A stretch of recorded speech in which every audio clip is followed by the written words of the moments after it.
Kami sudah mengikuti dengan seksama persidangan dari pagi sampai break sekarang dan akan dilanjutkan 1 jam lagi. Dari semua ahli, saksi yang dihadirkan pada persidangan ini sudah kami simak baik-baik. Dan kami juga sudah mengajukan pertanyaan-pertanyaan yang cukup tajam kepada ahli maupun saksi. Jadi pada prinsipnya kami tidak merasa ada sesuatu yang luar biasa dari keterangan saksi dan keterangan ahli di persidangan ini. Dan satu demi satu pertanyaan-pertanyaan kami juga sulit untuk dijawab oleh para saksi dan ahli yang hadir dalam persidangan sekali ini. Jadi intinya menurut hemat kami sebenarnya saksi yang dihadirkan itu tidak menerangkan apa-apa. Ya, hanya ya, ngomong-ngomong saja, nggak jelas apa yang diomongkan dan tidak begitu relevan untuk dijadikan sebagai alat bukti di dalam persidangan. Dan karena itu kami berkeyakinan dari pertanyaan-pertanyaan yang kami ajukan dan tidak terjawab sebagaimana yang seharusnya dijawab, kami akan menuangkannya nanti dalam kesimpulan. Pada akhirnya kami akan menyampaikan kepada majelis hakim untuk menolak keterangan saksi dan keterangan ahli yang disampaikan dalam persidangan ini. Selanjutnya silakan Pak Oto menambahkan. Teman-teman semuanya, seperti yang Pak Yusril katakan tadi itu, memang kalau kita lihat tadi kita dengar bersama ya, ahli-ahli yang diajukan itu tidak pernah menjelaskan tentang kasusnya. Yang dicerahkan juga narasi-narasi juga dan ketidakpuasan terhadap persidangan ini. Jadi sama sekali jauh panggang dari api, ya, jauh panggang dari api. Saksi fakta yang diajukan itu lebih parah lagi. Salah satu contoh umpamanya tadi ada saksi dari luar negeri bercerita tentang bagaimana sirekap dan sebagainya, tapi ketika kita tanya ada aslinya atau tidak, nggak ada, dia nggak bisa dapatkan. Jadi dari mana data tahu? Ya dia lihat hanya dari screenshot. Nah bagaimana kita bersidang di pengadilan yang mulia ini, membicarakan suatu bukti, asal usulnya kita tidak tahu, aslinya tidak ada. Nah kira-kira begitulah kualitas daripada saksi yang disampaikan. Jadi memang kita tidak merasa susah payah melihat dengan adanya saksi-saksi yang diajukan dan ahli tadi itu, kita yakin sekali bahwa permohonan ini mungkin tidak akan dikabulkan kalau dibesarkan saksi-saksi dan keterangan ahli ini. Gitu yang kita sampaikan. Ini Pak Hotman. Belum Pak Hotman, sedikit tambahkan. Sebagai satu contoh tadi saksi ahli, bukan saksi, ahli hukum yang dihadirkan di sini panjang lebar menerangkan tentang terkaitan dengan kewenangan-kewenangan pemilu. Saya tanya persoalan simpel aja. Ya. Ahli bisa membedakan nggak antara sengketa proses dan sengketa hasil? Dia bilang bisa. Ya. Pendaftaran Pak Gibran sebagai calon presiden itu termasuk proses atau hasil? Itu proses, bukan hasil. Kalau hasil kewenangan MK. Jadi selesai jawabannya. Kalau saya beda, di awal persidangan ini kuasa hukum 01 mengatakan Hotman akan menangis. Tadi malah saya ketawa-ketawa, lucu semuanya. Lucu mereka. Karena sepertinya mereka sangat kacau balau dalam membuat saksinya. Yang pertama, mereka selalu mendalilkan peraturan KPU mengenai umur 40 tahun belum dirubah pada saat pendaftaran Gibran. Mereka lupa nggak ada putusan Mahkamah Konstitusi nomor 90 yang mengatakan boleh asal pernah kepala daerah. Dan di pasal 47 Undang-Undang Mahkamah Konstitusi disebutkan putusan Mahkamah Konstitusi berlaku sejak diucapkan.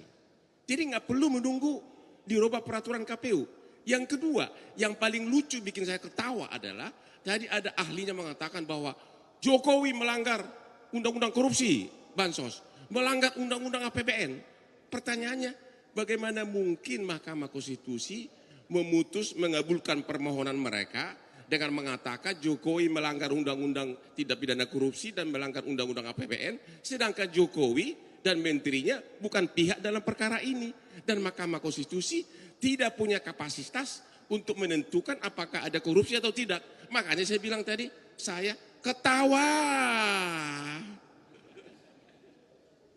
Jadi begini, tadi juga misalnya ahli menerangkan bahwa satu pejabat penyelenggara negara atau birokrasi itu tidak bisa mengambil satu kebijakan berdasarkan vonis pengadilan. Nah, dia bilang putusan Mahkamah Konstitusi itu vonis dalam bahasa Belanda katanya. Pak Kaligis itu lebih tua dari saya, bahasa Belandanya jauh lebih bagus dari saya. Iya, Pak Kaligis bisa terangkan nanti vonis itu artinya apa dalam bahasa Belanda ya. Dan putusan Mahkamah Konstitusi itu bukan vonis karena tidak mengadili orang.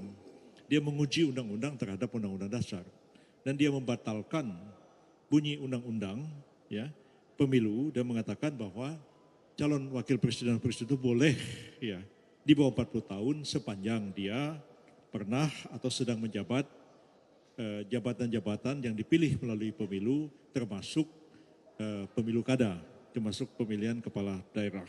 Itu sama sekali bukan vonis ya. Putusan Mahkamah Konstitusi dalam hal pengujian undang-undang itu mempunyai kekuatan yang setara dengan undang-undang dan karena itu dia bisa dilaksanakan. Itu bukan vonis pengadilan. Kalau vonis pengadilan dieksekusi oleh eksekutor, beda sama sekali pengertiannya. Jadi saya juga agak heran ya, ahli dihadirkan ke sini tapi kurang memahami persoalan begitu simpel ya. Ketika zaman dulu kita belajar hukum bicara vonis itu belum ada ini Mahkamah Konstitusi ini. Jadi itulah pengertian vonis dalam bahasa Belanda, tapi dalam konteks sekarang sudah jauh berbeda pengertiannya. Barangkali Pak, ini tambahkan Pak Kaligis, tolong jelasin istilah vonis ini Pak. Habis ini Pak Kaligis cerita. Dari tadi banyak saya di kontak wartawan selalu pertanyaannya mengenai soal bansos. Dan ini selalu menarik kali ya. Jadi soal bansos tadi itu sudah dijelas ke persidangan. Ada ahli menceritakan tentang teori pork barrel. Di mana dalam teori ini katakan bahwa ada digelontorkan, upaya menggelontorkan suatu dana kepada masyarakat untuk pemilih tertentu. Lantas saya tanya dalam persidangan, ini kan bansos kan dibuat dalam satu undang-undang. Kalau dibuat dalam satu undang-undang, berarti yang terlibat di sana adalah pemerintah dan DPR. Nah kalau DPR terlibat, di sana semua ada partai politik. Ada PDIP, PKS, Demokrat, Gerindra, Golkar, Nasdem, semua ada di sana. Artinya ketika undang-undang ini dibuat, semua partai politik yang terlibat dalam pemilu itu menyetujuinya. Ya kan? Nah, pemerintah dalam Pak Jokowi dituding-tuding sekarang salah. Saya tanya dalam persidangan tadi, kalau presiden atau pemerintah melaksanakan undang-undang tentang bansos, salah enggak? Ya dia bilang ya memang wajib dilaksanakan undang-undangnya. Loh kalau sudah undang-undangnya harus dijalankan, kalau bansos harus dijalankan, atas dasar apa bisa menyalahkan pemerintah dalam hal ini?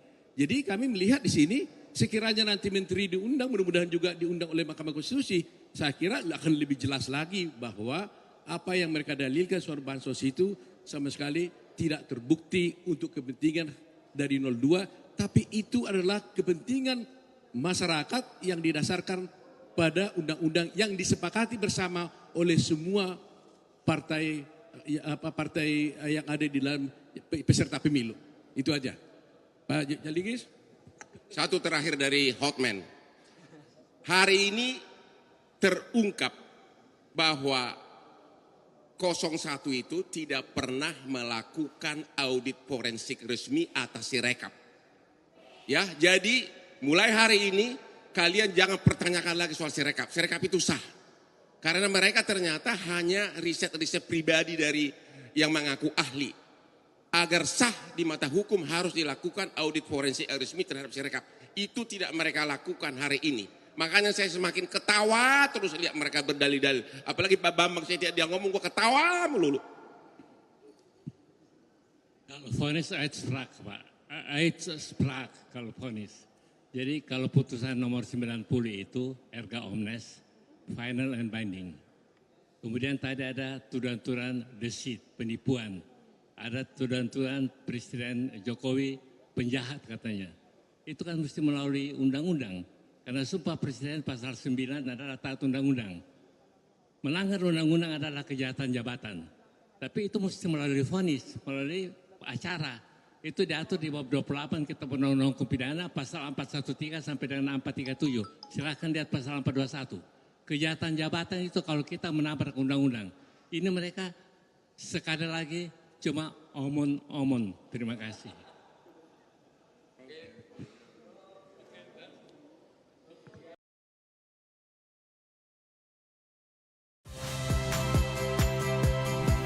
Saya Yasir Neneama. Saksikan program-program Kompas TV melalui siaran digital, pay TV dan media streaming lainnya. Kompas TV, independen, terpercaya.